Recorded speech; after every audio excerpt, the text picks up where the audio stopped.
Good evening, guys. I Ashi from LU Update. In this video, we are going to discuss the guest paper of GST for BCom 5th semester. In this, we are going to discuss the most important questions from each unit. Okay, so first question is, what is GST and why was it necessary to implement GST in India?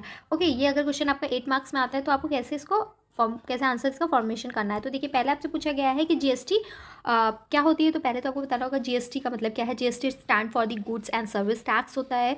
Okay, basically GST कब implement हुआ था, कब establishment में आया था, कब इसका implementation हुआ था। 1 जुलाई 2017 में इसका इम्प्लीमेंट हुआ था, इस्टेब्लिश हुआ, जीएसटी आया था। ओके, और आपका जीएसटी क्या था। बेसिकली जीएसटी जो था वो एक इनडायरेक्ट टैक्स की तरह आया है। जितने भी आपके इनडायरेक्ट प्रीवियसली जितने भी इनडायरेक्ट टैक्स थे, जैसे आपकी कस्टम ड्यूटी हो गया, आपका वैट हो गया, सेल्स टैक्स हो गया, सर्विस टैक्स हो गया, एक्सरसाइज ड्यूटी हो गया, इन सबको रिप्लेस करके सिर्फ एक टैक्स लाया गया था, जीएसटी। ओके, सो आपको यहाँ पे पूरा बताना है जीएसटी है क्या। जीएसटी में बेसिकली कौन से आर्टिकल में कौन कौन से ऐसे गुड्स हैं जिनको इंक्लूड नहीं किया। Basically article 366 subsection 12A of the Indian constitution में क्या बताया गया है कि जो जीएसटी है, गुड्स एंड सर्विसेज टैक्स है, ऐसा टैक्स जो बेसिकली आपकी जो supply for goods and services हो रही है उन पे जो टैक्स लग रहा है। बट यहाँ पे एक्सेप्शन बताया गया है कि जैसे आपके अल्कोहल हो गया, अल्कोहलिक लिकर्स हो गए, आपके पेट्रोल हो गए, इन सब पे क्या होता है, क्रूड ऑयल हो गया, इन सब पे क्या होता है, जीएसटी नहीं लगता है। ओके, इन पे जो आपके जो ट्रेडिशनल इनडायरेक्ट टैक्स का स्ट्रक्चर था, जो आपके जैसे कस्टम ड्यूटी लगना, एक्सरसाइज ड्यूटी लगना, वैट लगना, सेल्स टैक्स लगना, सर्विस टैक्स लगना, वो सारे इन पे लग रहे हैं। ओके, और बाकी इन सबको आपके पेट्रोलियम के जितने भी पेट्रोलियम से प्रोडक्ट हो गए, लिकर्स हो गए, इन सबको छोड़ के जितने भी आपके गुड्स एंड सर्विसेज हैं, जितने भी आपके गुड्स एंड सर्विसेज, उस पर जीएसटी लगता है। ओके, सो जीएसटी का बेसिकली गोल क्या था। बेसिकली इसका यही गोल था कि one nation one tax and one market. Okay, GST को हम लोग क्या बोलते हैं, बेसिकली कॉम्प्रिहेंसिव होता है, मल्टी स्टेट टैक्सेशन होता है। मल्टी स्टेट टैक्सेशन कैसे, मतलब यहाँ पे क्या होता है, आप जो रॉ मटेरियल बाय करते हैं, ठीक है, रॉ मटेरियल बाय करके क्या करता है, मैन्युफैक्चरर क्या करता है, उसको होलसेलर को सेल करता है, ठीक है, होलसेलर क्या करता है, रिटेलर को सेल करता है, रिटेलर क्या करता है, फाइनल जो कंज्यूमर है फॉर द कंजम्पशन के लिए उसको सेल करता है। इसलिए यहाँ पे क्या है, ये मल्टी स्टेट टैक्सेशन भी बोला जाता है। हम लोग जीएसटी को, गुड्स एंड सर्विसेज को क्या कहते हैं, मल्टी स्टेट टैक्सेशन टैक्स भी बोलते हैं। ओके, जीएसटी क्या है, बेसिकली डुअल मॉडल है। क्यों डुअल मॉडल है, क्यों यहाँ पे आपका क्या है डुअल मॉडल, इसलिए क्योंकि ये डेस्टिनेशन बेस्ड भी है और प्रोडक्शन बेस्ड टैक्सेशन भी है। ओके, डेस्टिनेशन बेस्ड मतलब जहाँ पे आपके प्रोडक्ट का कंजम्पशन होगा, फाइनल कंज्यूमर तक पहुंचेगा, जहाँ पे आपका कंजम्पशन होगा गुड्स एंड सर्विसेज का, आर कंज्यूम्ड और टेक प्लेस, जहाँ पे वो क्या होता है, वो डेस्टिनेशन बेस्ड होता है। एंड प्रोडक्शन या फिर ओरिजिन बेस्ड टैक्सेशन बोल लीजिए, तो जहाँ पे बेसिकली जो गुड्स एंड सर्विसेज है जहाँ पे प्रोड्यूस हो रहा है, ओके, उसको हम लोग प्रोडक्शन बेस्ड टैक्सेशन बोलते हैं। तो ये क्या है, जीएसटी क्या है, एक डुअल मॉडल बेस्ड सिस्टम है। ओके, तो आप इसमें एग्जाम्पल भी कोट करके अच्छे से लिख सकते हैं कि जीएसटी का क्या है। जैसे ए इज मतलब ए, आप एक प्रोडक्ट बना रहे हैं, ए प्रोडक्ट, ठीक है, जिसका क्या हो रहा है कि गुजरात में प्रोडक्शन हो रहा है, बट सेल कहाँ हो रहा है, सेल हो रहा है राजस्थान में।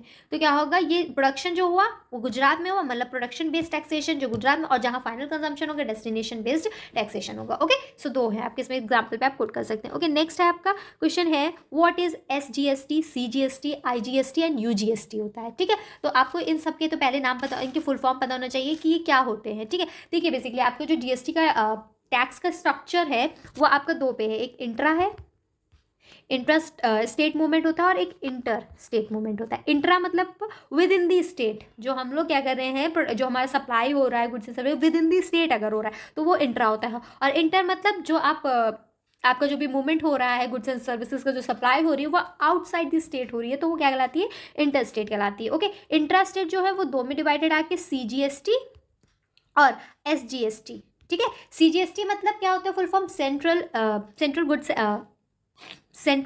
And service tax, whereas SGST क्या है, state goods and services tax. Okay, whereas inter मतलब आप बाहर, मतलब वन स्टेट से, एक स्टेट से दूसरे स्टेट में जो आप सप्लाई कर रहे हैं उसको हम लोग बोलते हैं IGST. Okay, integrated goods and services tax बोला जाता है। ओके, एंड एक आपका यूजीएसटी होता है, यूजीएसटी is a union territory goods and services tax बोला जाता है। ओके, सो अब हम लोग को इंट्रा है पहले, ठीक है, इसका आप स्ट्रक्चर भी बना सकते हैं। ओके, फिर आपको इनको डिफाइन करना है कि सीजीएसटी क्या होता है, एसजीएसटी क्या होता है, आईजीएसटी क्या होता है। ओके, सो सीजीएसटी क्या है, tax collection by the state, जो आपके सेंट्रल गवर्नमेंट है जो टैक्स कलेक्ट कर रही है, central government on an intra state, मतलब हमको पता है कि जो सेंट्रल जीएसटी है, सीजीएसटी और एसजीएसटी क्या है, इंट्रा स्टेट है, इंटर स्टेट मूवमेंट हो रहा है, विद इन द स्टेट हो रहा है। तो जो गवर्नमेंट टैक्स कर रही है, central government on an intra state sales पे ट्रांजैक्शन जो हो रहे हैं विद इन दी स्टेट के अंदर हो रहे हैं, तो that's called the CGST. SGST क्या है? एसजीएसटी मतलब टैक्स कलेक्टेड। यहाँ पे क्या होता है, जो आपकी स्टेट गवर्नमेंट है वो क्या कर रहे हैं, टैक्स कलेक्ट कर रहे हैं, जो ट्रांजैक्शन जो हो रहा है विद इन दी स्टेट हो रहा है। ओके, वेयर एज आईजीएसटी क्या है? यहाँ पे आईजीएसटी मतलब आप यहाँ पे क्या कर रहे हैं, वन और मोर स्टेट्स यहाँ पे इन्वॉल्व होती है, ठीक है, एक या एक से ज़्यादा स्टेट्स यहाँ पे होती हैं। ओके, सो यहाँ पे क्या होता है, जो टैक्स कलेक्शन होता है वो क्या होता है, वो आपके जो सेंट्रल गवर्नमेंट होते हैं वो क्या करते हैं, टैक्स को कलेक्ट करते हैं। ओके, इंट्रा स्टेट ट्रांजैक्शन यहाँ पे होता है, मतलब आपकी जो ट्रांजैक्शन हो रही है, जो सेल्स हो रही है, वो क्या हो रही है, अदर स्टेट्स के साथ हो रही है। ओके, एंड यूजीएसटी मतलब आपकी जितनी भी यूनियन टेरिटरीज हैं, ओके, पुंडीचेरी आपकी हो गई, आपके निकोबार आइलैंड हो गया, ओके, आपके दिल्ली हो गया, चंडीगढ़, ये सारी जितनी भी आपकी यूनियन टेरिटरीज हैं उनके बीच में अगर आप गुड सप्लाई हो रहा होगा, गुड्स एंड सर्विसेज, तो वो क्या होगा, उसका जो टैक्स कलेक्शन होगा वो उनके जो यूनियन टेरिटरीज की जो आपकी सेंट्रल गवर्नमेंट होगी वो कलेक्ट करेगी। ओके, सो वो यूनियन टेरिटरी हो गया।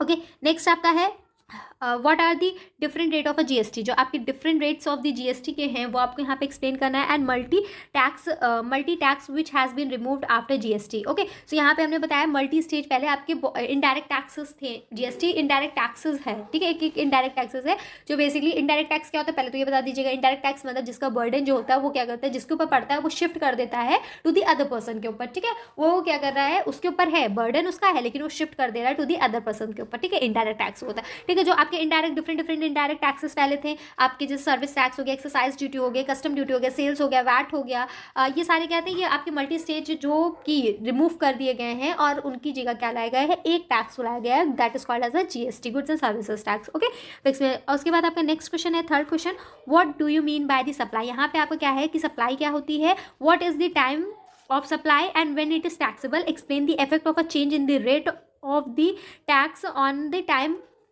of supply। ओके, सो यहाँ पे आपको क्या बताना है, सप्लाई बताना है। सप्लाई क्या होती है, तो देखिए बेसिकली सप्लाई यहाँ पे क्या है, सप्लाई शुड भी यहाँ पे जो होनी चाहिए वो टैक्सेबल सप्लाई होनी चाहिए बाय द टैक्सेबल पर्सन के through in the normal course और the furtherance in the normal course of the business में होना चाहिए फॉर द कंसिडरेशन। आप सप्लाई करें फॉर कंसिडरेशन के लिए, कंसिडरेशन मतलब एक अमाउंट, मतलब पे इन दी मनी के फॉर्म में पे करना, मॉनेटरी वैल्यू होना। Okay, in for the consideration of the goods and services in a taxable territory में होना चाहिए। ओके, सो यहाँ पे आप क्या करेंगे, पूरा सप्लाई को डिफाइन करेंगे कि सप्लाई का मतलब क्या होता है। ओके, सो सप्लाई मीन्स क्या है, नॉर्मली यहाँ पे आपका सप्लाई मीन्स आपका यहाँ पे नॉर्मली है कि जो टैक्सेबल सप्लाई होगी of the taxable supply by the किसके द्वारा, आपके जो टैक्सेबल पर्सन है इन द कोर्स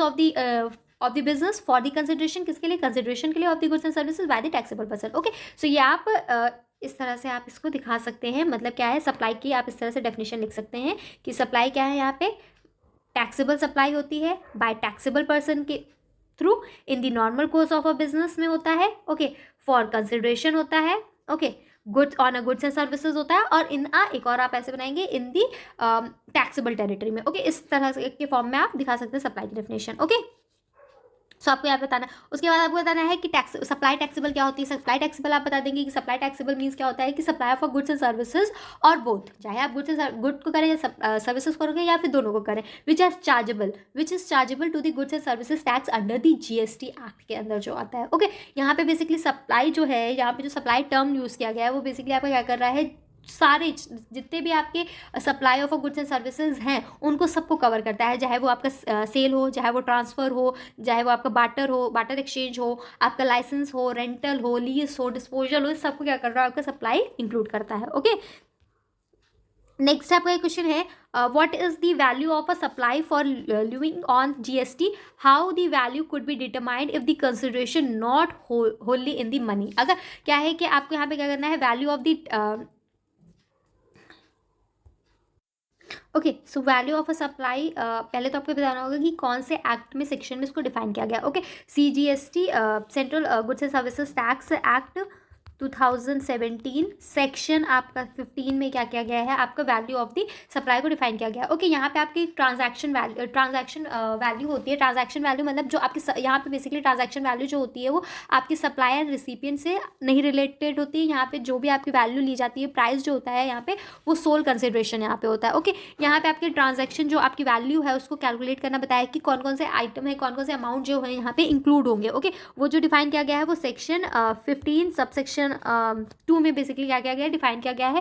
जैसे आपके होगी पेनल्टी, ओके, पेनल्टी आपके होगी, इंटरेस्ट हो गया, या फिर लेट फीस हो गया, okay, interest, late fees, subsidies हो गया, बिहाफ ऑफ दी आपकी सप्लायर के बिहाफ पे जो भी आपके पास अमाउंट आ रहा है, एक्सपेंसेस हो गया, एक्सपेंसेस मतलब कमर्शियल कमीशन हो गया, पैकेज हो गया, टैक्स हो गया, ड्यूटी हो गई, tax duty fees, other charges, then देखिए टैक्स ड्यूटी और फीस चार्जेस आएगा, but other than CGST, SGST, IGST and UGST के अदर जितने भी आपके टैक्सेस ड्यूटीज होंगी, ओके, ये सारे क्या है, ये सब इंक्लूड होंगे, इंक्लूजन है इसका आपके ट्रांसफर वैल्यू में। और इसमें क्या होता है, जो डिस्काउंट होगा, मतलब जितने भी आपके डिस्काउंट होगा वो बिफोर टाइम ऑफ सप्लाई हो या आफ्टर टाइम ऑफ सप्लाई हो, ये क्या हो जाएगा, ये माइनस हो जाएंगे, ओके। इसमें आपका ट्रांजैक्शन वैल्यू को डिफाइन किया गया, ओके। सो ये आप डिफाइन करेंगे, ओके। नेक्स्ट आपकी यूनिट है थर्ड यूनिट, उसमें से आपको क्या है, what do you understand by the time of supply of a goods and services, what will be the time of a goods and services under a reserve charge mechanism, RCM, ठीक है। तो यहाँ पे आपको पहले क्या बताना है, time value of a supply of a goods and services को यहाँ पे डिफाइन करना है। तो इसको भी पहले आपको याद रखना होगा कि जो आपका CGST एक्ट है 2017, उसके सेक्शन 12 to 14 में क्या डिफाइन किया गया है, आपका टाइम ऑफ सप्लाई को डिफाइन किया गया है, ओके। जो सेक्शन 12 है वो क्या करता है, time of the supply of goods को डिफाइन किया गया है। जो आपका सेक्शन 13 है वो क्या करता है, time of the supply of services को डिफाइन करता है। वेयर जो सेक्शन 14 है वो क्या करता है, time of the supply in the case of the change in the rate of a GST को डिफाइन किया गया, ओके। सो यार ये तीनों सेक्शन आपको देखने होंगे, ये तीनों सेक्शन में क्या कह रहा है, ठीक है। तो देखिए जो 12 सेक्शन है वो किससे रिलेटेड है, आपका रिलेटेड है time value of the supply of a good से रिलेटेड है, ओके। सो इसको आपको पूरा देखना होगा। इसमें सेक्शन 2 सबसेक्शन 12 इसमें है, इनवॉइस का सेक्शन 2 सबसेक्शन 3 है, सेक्शन उसके बाद आपका 13 है। 13 सेक्शन में क्या गया, सर्विसेज को किया गया है। इसमें रिजर्व चार्जेस आते हैं विद इन द टाइम है, तो क्या होगा, ये सारी चीज़ें आप देख लीजिएगा, ओके। और आपका फिर क्या है, आपका RCM बताना है। RCM क्या है, रिजर्व चार्ज मैकेनिज्म, ठीक है। ये क्या होता है, रिजर्व चार्ज मैकेनिज्म बेसिकली क्या होता है, ये टैक्स जो होता है बेसिकली आपके रिसिपिएंट ही पे करते हैं यहाँ पे। इसमें जो मोड ऑफ पेमेंट होता है वो बेसिकली क्या होता है, इलेक्ट्रॉनिक कैश लेजर में होता है, मतलब आप इंटरेस्ट, टैक्स, पेनल्टीज जो भी पे करेंगे वो इलेक्ट्रॉनिक कैश में पे करेंगे, ओके। जो आपका रिजर्व चार्ज मैकेनिज्म है उसमें कोई भी आपकी थ्रेशोल्ड लिमिट नहीं है। यहाँ पे जो रजिस्ट्रेशन होता है अंडर दी RCM में वो कंपलसरी रजिस्ट्रेशन होता है, यहाँ पे आपको रजिस्ट्रेशन करवाना होता है, ओके। इसके बाद आपका फॉरवर्ड चार्ज मैकेनिज्म है, इसमें रिजर्व चार्ज मैकेनिज्म है, ये सारा आप क्या करेंगे सारा। और इनवॉइस रूल अंडर RCM के अंदर कौन से इनवॉइस रूल है वो भी आपको क्या करना है, देखना होगा, सारा आप इसमें नोट करेंगे, ओके। ओके, नेक्स्ट आपका है what do you mean by the value of a supply and also explain the provisions related to the determination of the value of a supply. Value of a supply आपको पता है कि value of a supply किस section में define किया गया है, पहले CGST के किस सेक्शन में डिफाइन किया गया है, ये आपको पहले याद रखना होगा। Value of a supply section 15 में आपको CGST एक्ट 2017 में डिफाइन किया गया है। क्या प्रोविजन से रिलेटेड आपकी वैल्यू ऑफ द सप्लाई से, तो आपको यहाँ पे पूरे प्रोविजन कोट करने होंगे, ओके। नेक्स्ट आपका explain the registration procedure in the GST and also explain the composite scheme. यहाँ पे आपको क्या करना है कि जो GST है उसके अंदर कैसे रजिस्ट्रेशन होता है वो आपको पूरा का पूरा यहाँ पे रजिस्ट्रेशन का प्रोसेस बताना है। थ्रेशोल्ड लिमिट क्या होती है आपकी GST के अंदर, आपको कितनी थ्रेशोल्ड लिमिट पे रजिस्ट्रेशन कंपलसरी हो जाता है, रजिस्ट्रेशन करवाना मैंडेटरी होती है। रजिस्ट्रेशन अंडर GST जो होता है वो आपका मैंडेटरी भी होता है, वॉलंटरी भी होता है, रजिस्ट्रेशन बाय दी आपके डिपार्टमेंट में करते हैं, ठीक है। रजिस्ट्रेशन आपका कब मैंडेटरी हो जाता है, ठीक है, वो बताना होगा। और कौन कौन से इंपॉर्टेंट आपके पॉइंट्स हैं, जैसे आपका पैन कार्ड पे बेस्ड होता है, क्या क्या डॉक्यूमेंट्स रिक्वायरमेंट है GST का। तो यहाँ पे बताया क्या है, आपकी जो GST है में क्या होता है, रजिस्ट्रेशन जो होता है वो सेक्शन 22 में डिफाइन किया गया है कि अगर रजिस्ट्रेशन, अगर आपका जो एग्रीगेट टर्नओवर आ रहा है अगर आपका 2 लाख से ज़्यादा का है, ठीक है, आपके करंट फाइनेंशियल ईयर का, तो पता क्या है वहाँ पे रजिस्ट्रेशन करवाना होता है। मतलब a registered person who has an aggregate turnover exceeding, मतलब 20 लाख से ज़्यादा का हो जाता है तो रजिस्ट्रेशन करवाना क्या होता है, वहाँ पे मैंडेटरी हो जाता है, आपको रजिस्ट्रेशन करवाना होता है, ओके। यहाँ पे आपकी स्पेशल कैटेगरीज ऑफ स्टेट्स के बारे में बताया गया है कि आपकी 11 स्टेट्स हैं, जिसमें अगर आपकी 10 लाख से 11 स्टेट, मतलब जैसे आपके उत्तराखंड हो गया, आंध्र प्रदेश हो गया, हिमाचल प्रदेश, मिजोरम, मेघालय, ये सारे जितने भी आपके नागालैंड, ये सारे 11 स्टेट्स हैं। उसमें आपके स्पेशल कैटेगरीज ऑफ स्टेट की बता दी गई है कि इन सारे 11 स्टेट में अगर टर्नओवर जो है वो अगर आपका 10 लाख से ज़्यादा का होता है तो आपको रजिस्ट्रेशन करवाना होगा। कंपलसरी रजिस्ट्रेशन कब होता है, तो देखिए basically no limit effect by the 20 two आपका क्या होता है कि कंपलसरी रजिस्ट्रेशन किस सेक्शन में डिफाइन किया, कंपलसरी सेक्शन 2 आपके सेक्शन 24 में डिफाइन किया गया है कंपलसरी GST का, ओके। सो इसमें आपके कौन कौन से पर्सन, आपके 9 ऐसे पर्सन और 9 ऐसे पर्सन हैं जो लाइबल होते हैं कंपलसरी रजिस्ट्रेशन करवाने के लिए। कौन कौन से होते हैं वो आपको देखना होगा। एक आपका हो गया इंट्रा स्टेट टैक्सेबल सप्लाई, अगर आप कर रहे हैं ठीक है, तो आपको क्या करना होता है कि कंपलसरी रजिस्ट्रेशन करानी होती है। कैजुअल पर्सन टैक्सेशन, आपका टैक्सेशन है, टैक्सेबल है, तो भी आपको क्या करना होता है, कंपलसरी जीएसटी कराना होता है। ओके, लेकिन आपका अगर देखिए, अगर आप हैंडलूम में अगर कर रहे हैं तो वहाँ पे एक टर्नओवर लिमिट रख दी गई कि अगर आप हैंडीक्राफ्ट गुड्स को बना रहे हैं तो वो एक्सेप्शन है। ठीक है, बाकी अगर आप जो भी आप अगर अंडर रिजर्व चार्ज मैकेनिज्म के अंदर आते, person who are required to pay the under reserve charge mechanism के अंदर आते, तो आपको रजिस्ट्रेशन कराने होगा। अगर आप नॉन रेसिडेंट टैक्सेबल पर्सन है, मतलब बाहर से आए हैं यहाँ सेटअप करने के लिए, आप अपनी कंपनी बिजनेस कर रहे हैं, तो आपको भी रजिस्ट्रेशन कराना कंपलसरी। आप एजेंट हैं तो भी आपको कंपलसरी है। अगर आप इनपुट सर्विस डिस्ट्रीब्यूटर हैं तो आपको कंपलसरी रजिस्ट्रेशन कराना होगा। ओके, ई कॉमर्स ऑपरेटर है तो भी आपको रजिस्ट्रेशन कराना कंपलसरी है। ओके, सो ये आपके 9 ऐसे पर्सन होते हैं जो लाइबल होते हैं कंपलसरी रजिस्ट्रेशन के लिए। ये आप पूरा प्रोसीजर यहाँ पे बताएंगे तो कौन कौन से कंपलसरी रजिस्ट्रेशन यहाँ पे क्या क्या होती है। ओके ओके, नेक्स्ट आपका इसमें ही आपसे पूछा गया है कंपोजिट स्कीम क्या होती है। कंपोजिट स्कीम क्या होती है, पहले तो आपको सेक्शन याद रखना होगा। सेक्शन 10 में ऑफ द सीजीएसटी एक्ट 2017 में डिफाइन की गई है। ठीक है, ये बेसिकली जो ये स्कीम कंपोजिट स्कीम है, ये बेसिकली आपके स्मॉल टैक्स पेयर के लिए स्कीम है। ठीक है, इसमें क्या होता है, जो आपको रजिस्ट्रेशन कराना होता है वो वॉलंटरी होता है और या फिर ऑप्शनल स्कीम है। ठीक है, इसमें कहते हैं जो आपका क्या होता है, ये स्मॉल पेयर्स के लिए, टैक्स पेयर के लिए है। जैसे हमने बताया कि स्मॉल टैक्स पेयर के लिए होता है कंपोजिट स्कीम। ओके, सो यहाँ पे क्या होता है कि जो small amount of a tax rate for the small businessman के लिए रखा गया है। ओके, सेक्शन 10 सब सेक्शन 1 में क्या किया गया, इसकी टर्नओवर लिमिट बताई गई है। ठीक है, कि एग्रीगेट टर्नओवर लिमिट क्या होगी, कौन कौन से आपके सप्लाईज हैं जो इंक्लूड होंगे, जैसे आपके आउटवर्ड सप्लाई हो गया, टैक्सेबल पर्सन हो गया, ये सारे क्या है इंक्लूड है। एक्सक्लूड क्या है, इनवर्ड सप्लाई अगर है, रिजर्व चार्ज मैकेनिज्म है, टैक्स आपके अगर सीजीएसटी, एसजीएसटी, आईजीएसटी है तो ये सारे एक्सक्लूड है। ओके, इसमें आपकी टर्नओवर लिमिट भी बताई गई है कि कब पर्सन मैंडेटरी हो जाता है कि उसको रजिस्ट्रेशन करवाना है। तो देखिए, registration person whose aggregate turnover, जिसका एग्रीगेट टर्नओवर अगर प्रीवियस फाइनेंशियल ईयर में, मतलब वो प्रीवियस फाइनेंशियल ईयर में अगर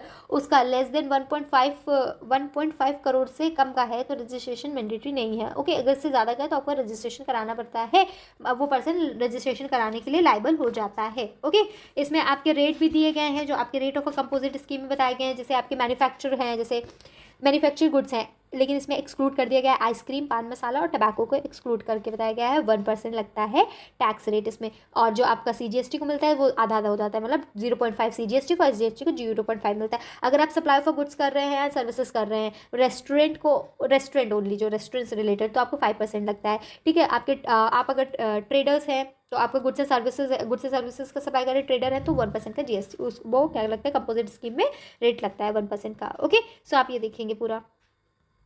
देन है आपका zero rate supply. Basically zero rate supply होती क्या है, यहाँ पे आपको पूरा डिफाइन करना है कि जीरो रेट सप्लाई है क्या, और ऑल्सो एक्सप्लेन दी आपके जीएसटी टैक्स रेट को भी यहाँ पे क्या करना है कि आपको एक्सप्लेन करना है। ओके, नेक्स्ट आपकी है थर्ड यूनिट। इसमें आपको क्या करना है, इनपुट टैक्स क्रेडिट क्या होता है। इनपुट टैक्स क्रेडिट आपको बताना चाहिए इनपुट टैक्स क्रेडिट है क्या। ठीक है, तो आपको वो बताना होगा इनपुट टैक्स क्रेडिट के बारे में बताइएगा आपकी क्या होता है। एंड नेक्स्ट आपका है कि ई वे बिल क्या है। ई वे बिल आपको बहुत ही ओके, सो ई वे बिल पता होना चाहिए। ई वे बिल मतलब इलेक्ट्रॉनिक वे बिल, मतलब आपका क्या होता है, movement of a goods and services which can be generated on the E way bill portal पे आपका जनरेट होता है। मतलब यहाँ पे आपको यूनिक ई वे बिल आपको मिलता है, यूनिक आईडी मिलती है, यूनिक नंबर अलॉट होता है, जिसके थ्रू आप क्या करते हैं कि आपको supply of goods and services का होता है। ठीक है, आपको इसमें पता होना चाहिए क्रेडिट नोट क्या होता है, डेबिट नोट क्या होता है, पेमेंट वाउचर क्या होती है, सारी चीज़ें आपको पता होनी चाहिए। ओके, नेक्स्ट है आपका सप्लाई बिल्स ऑफ सप्लाई क्या होता है। ओके, ये भी आपको पता होना चाहिए बिल्स ऑफ सप्लाई कि बिल्स ऑफ सप्लाई में क्या होता है कि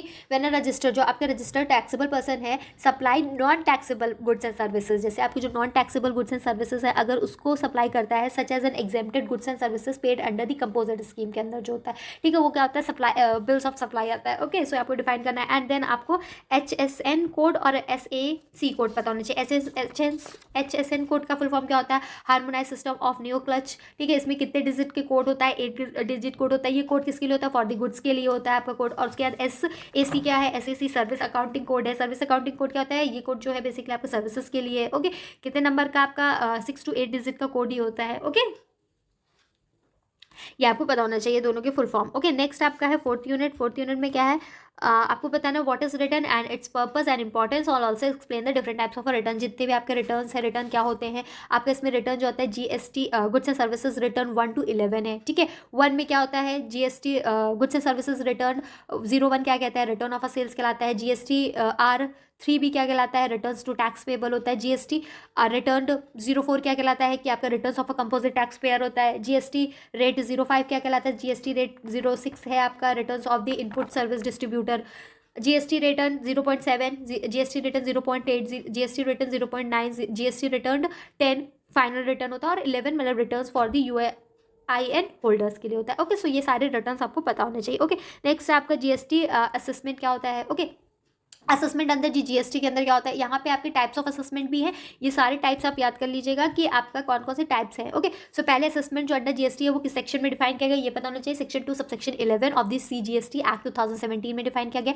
असेसमेंट का मतलब क्या होता है, डिटर्मिनेशन ऑफ द टैक्स की लायबिलिटी को डिटरमाइन करना, डिटर्मिनेशन करना। ओके, इसमें आपके टाइप्स ऑफ असेसमेंट हैं, वो सारे असेसमेंट आप याद रखिए। सेक्शन 59 से लेकर सेक्शन 64 तक डिफाइन किया गया। सेक्शन 59 में क्या है, सेल्फ असेसमेंट होती है। सेक्शन 60 में आपकी प्रोविजनल असेसमेंट होती है। 61 में आपका असेसमेंट है वो आप देख लीजिएगा।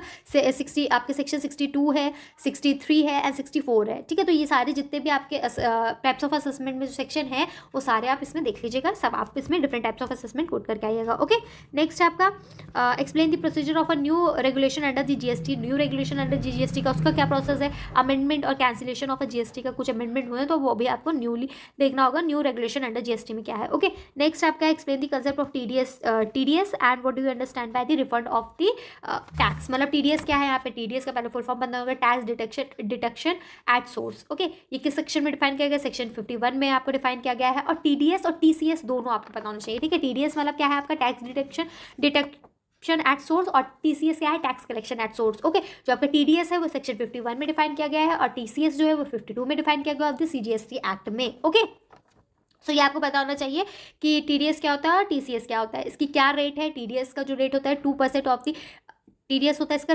थ्रेशोल्ड होता है कि अगर आपकी 2.5 लाख से ज़्यादा का है तो आप क्या टीडीएस आपका कटेगा। ओके, टाइम लिमिट क्या होती है फॉर दी पेमेंट में, इसका 10 days of the next month होता है। टीडीएस का रिटर्न फॉर्म कौन सा है, टीडीएस 07 जो है आपका goods and services tax return 0.7 क्या है आपका टीडीएस का है, ठीक है, रिटर्न फॉर्म है। ओके, सो ये आपका पूरा पता होना चाहिए टीडीएस क्या है। And refund of the tax का भी, ठीक है, कि आपका रिफंड ऑफ द टैक्स कैसे होगा, ठीक है। Refund of a tax basically किस सेक्शन में डिफाइन किया गया, ये सेक्शन आपके 54 में ऑफ द सीजीएसटी एक्ट में डिफाइन किया गया है कि if any person claim for a refund, अगर वो अब क्लेम करता है for the refund of any tax और इंटरेस्ट का, अगर वो रिफंड चाहता है बिफोर द एक्सपायरी डेट से पहले, ठीक है, तो वो कैसे कर सकता है। इसमें रिफंड जो होता है अगर आप जीरो रेटेड सप्लाई में है तो उसका डिफरेंट होता है, कैसे होता है, ठीक है। अनयूटिलाइज आप आईटी मतलब आपने अनयूटिलाइज आईटीसी किया है, आप special economic zone development unit से आते हैं तो आपका कैसे आपका रिफंड होगा, ठीक है। तो अलग अलग डिफरेंट आपके जो है इसमें आपका रिफंड का मेथड है, रिफंड का प्रोसेस है, तो आप ये पूरा देख लेंगे। Okay, refund of a tax का। Okay, so thank you guys, I hope you like the video and the notes of this and the e-content of all for the GST will be uploaded in our website. Okay, so please go and visit our website for all the notes or all the study material. There we have already uploaded the e-contents or the handwritten notes. From there you can study. Okay, so thank you guys, I hope you like the video, and if you are new to our channel please subscribe our channel, and if you like the video please click on the thumb button and share with your friends. Thank you.